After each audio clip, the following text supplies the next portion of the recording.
Hey guys, welcome back. I'm Jesse and this is Ryan from the Dad Show. Today we're going to go over some DJI mics. The OG DJI mic, the new DJI Mic 2. If you haven't done so yet, hit that subscribe button below, turn your reminders on, and like this video if you get anything out of it. So the sound that you're hearing right now is from the Deity D3 V-Mic Pro, which is mounted right above us on the overhead camera.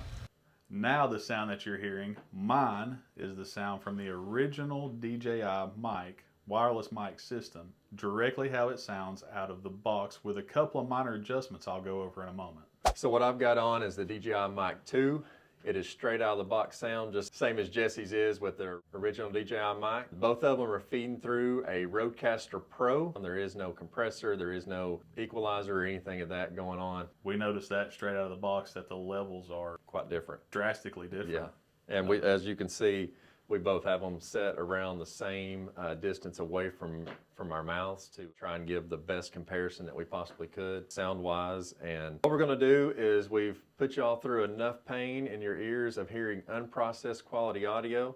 So we're gonna take just a quick second and turn the Rodecaster Pro processing on so that you can hear just a little bit better sound quality than what you got now. So we screwed up. We really screwed up. So we tried to use two different transmitters, two different receivers, and record everything through the Rodecaster.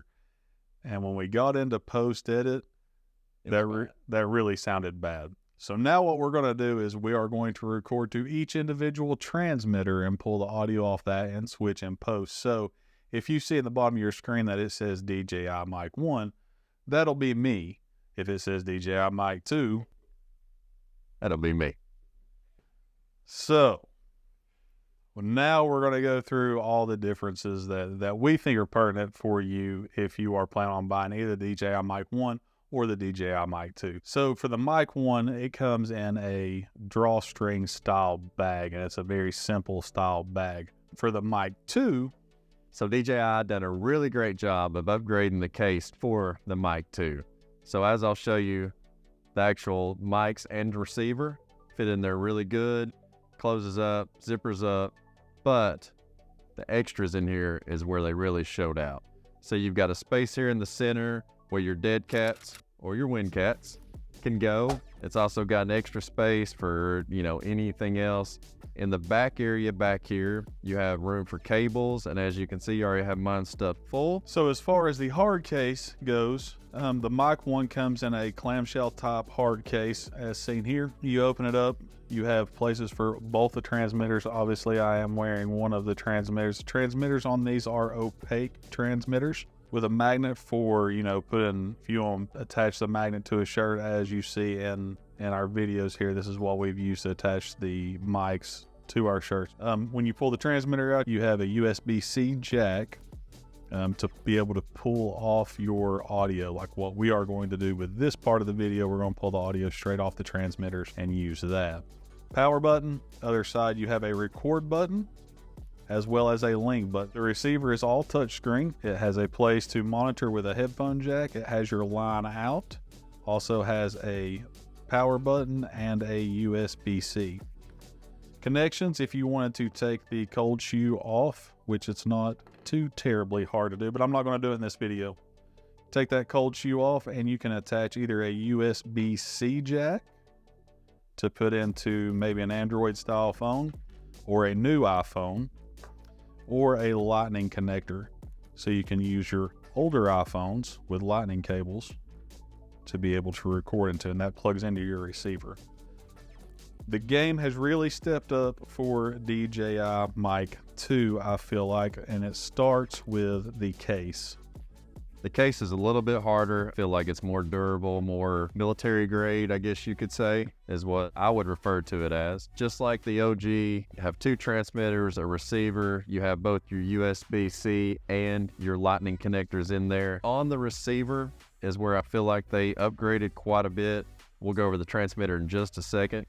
They added this wheel to the receiver. So the touchscreen, if you have fat fingers or, anything of that nature, it will, change more than just what you're trying to. So this wheel lets you really dial that in and it makes it a whole lot more user-friendly and easier to use. I feel like they really stepped up the game here as well. Also, in the receiver, we found out that it comes preset for certain cameras on gain levels. There's tons and tons of presets in here for many different cameras. They also added through the transmitter 32-bit float recording. The transmitters are translucent to where it just adds another element to the transmitters different than the DJI Mic 1. Just like the OG, got to record, a USB-C out. We'll talk about this in just one second.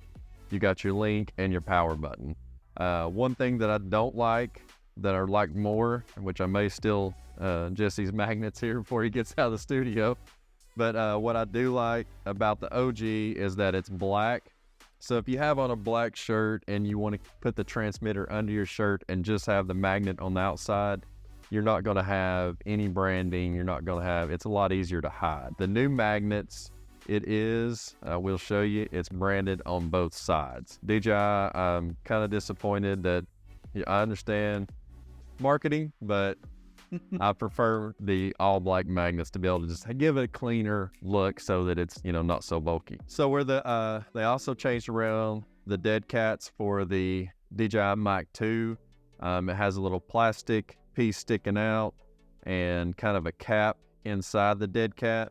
So it's a whole lot easier to get on and leave on, to where the OG has a little, how did it go on again? The Mic 1, you press the dead cat on and you have to twist it until it clicks. So it's kind of difficult to get on quickly, or if you're fumbling around or you fat finger it or something like that, it's much more difficult.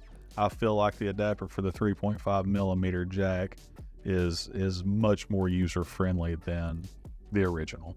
Both of the DJI 1 and 2 transmitters do have that ability to add a lavalier mic, so you can go with a wired mic and you can hide the transmitter in a pocket, in a belt, something of that nature. You can do that. You can even go as far as, and I have done this before, 2 different things. You can hook it up straight to a soundboard on a headphone out, and you can transmit straight to your camera with a receiver plugged into your camera. You can do it that way, or you can actually, if you put a shotgun mic on a boom pole and you don't want to run the line straight to the camera, you can do the same thing. Plug your mic into this and transmit to the receiver, which is plugged into your camera, and then you kind of have wireless sound going. One thing I did notice with this is that you can take the actual magnet off the back. I don't know if the one will do it or not. For whatever reason, if you're wanting this to stand up, well, it stands up like that. But you can put the magnet on the bottom and it'll stand up. There you go. And I didn't know that either, and they both do it.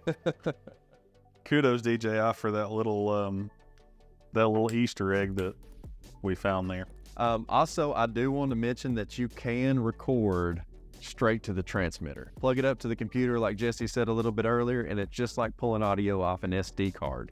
So it is very useful, very easy, and that's a big plus to not have to worry about if you're going to lose your audio, because at a conference where you're trying to get that great audio, you can't. You're going to have to do voiceover, or you just lost your video. The one thing they also come with is the safety track. One doesn't have the 32-bit flow, so if you end up clipping some of your sound, you go back in your playback and you say, it's clipped and it's made my audio sound really bad. Remember that you can pull that safety track out of the transmitter, and you have a minus 6 decibel safety track that should keep you from clipping unless a plane flies over your head. Now, I don't know about with the original mic, but with the Mic 2, you have to set that in the receiver. You have mono, you have stereo, or you can record mono with the safety track. Yeah, it's not an automatic thing.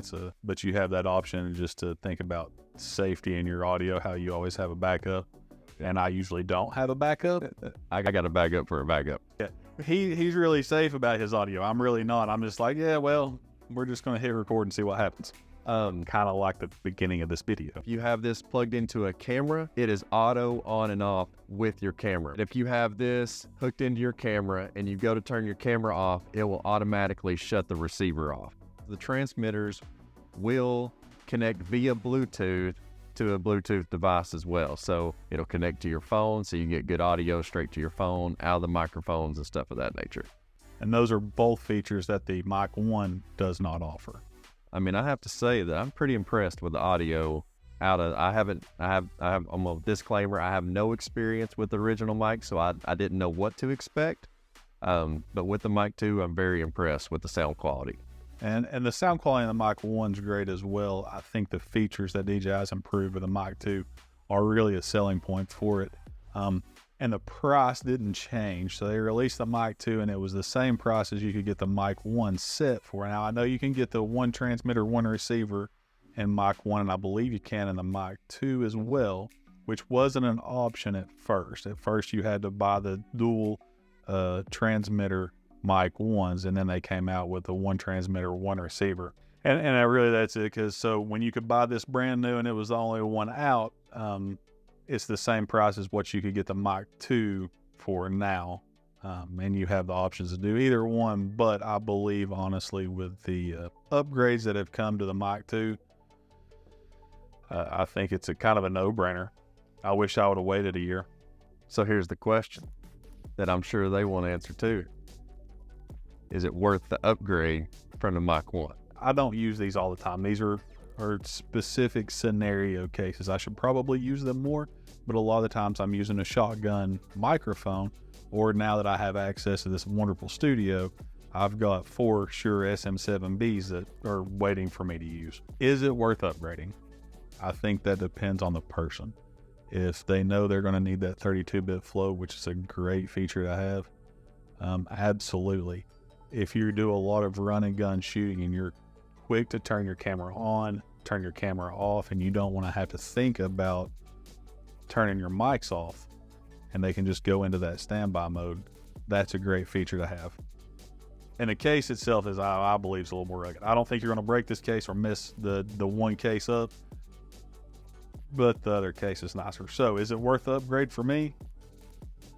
For me personally, no. Not right now. I don't believe. I agree. I think if I had the Mic 1 for use case scenario, I think that it's not worth the upgrade. So I believe in that. But if you're watching this video and you have neither, I would go with the Mic 2. Yeah, I would too. I definitely would.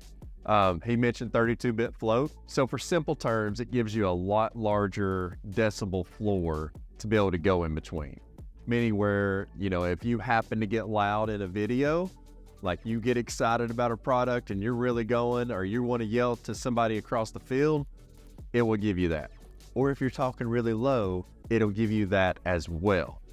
But where it really comes into play, if you're at an airport, if you're at a conference, you're at a basketball game, football game, and you're really yelling like, I'm going to go for that team, then that's where it really comes into play. Because even though that clip, I know that me getting that loud clipped, or an airplane flying over clipped my audio, 32-bit gives you such a huge decibel floor that you can bring it back down and have usable audio. Just like we talked about a minute ago, that if you don't have your backup audio, which somebody does, that you'll have usable audio to be able to use. Always gonna be throwing shade at me. Man, this guy. One thing that we didn't mention that I just thought about was that you get 18 hours of total record time. That I did see. I read that whenever I was trying to decide whether I was going to buy the Mic 1 or Mic 2. You get just a little bit more record time. Now, I don't know about you, but I'm not going to record for 18 hours. But I forget to charge batteries too. So that extra 3 hours is going to mean probably a big difference in my world of, oh shoot, I forgot to charge something. So that's just one difference that we left out that I want to throw in there. It's backup audio and I bring backup power. Well, see. That's why we complement each other so well. Is that everything? I mean, I feel like we hit at least the high points. I think the main things they'd be watching for. Yeah. All right, thanks you guys for tuning in. You can get links to either of these mics below. Subscribe, like. I want to thank Ryan for letting me use the studio today. This is KL Studios. You can see the links below. Listen to the Kennedy Lab Foundation. That's kennedylab.org. Visit that link below and learn how you can change a child's life.